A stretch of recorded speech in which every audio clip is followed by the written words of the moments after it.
Hanno piazzato le bancarelle in tutta la regione. In pochi giorni hanno raccolto oltre 3.000 firme, tante quante ne sarebbero servite per essere ricevuti nella sede del capoluogo Giuliano a Trieste per la consegna della petizione. In regione di parlare con chi di dovere, dire no all'autostrada perché porterà solo danni nella nostra valle e non lo riteniamo una valida soluzione per risolvere i problemi della nostra regione.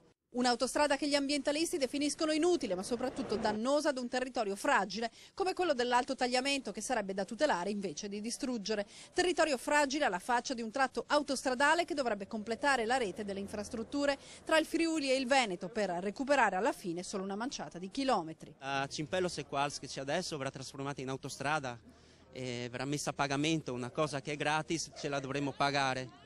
E poi proseguirà fino a Gemona con delle tariffe improponibili, si parla di 9 euro da Cimpello fino a Gemona.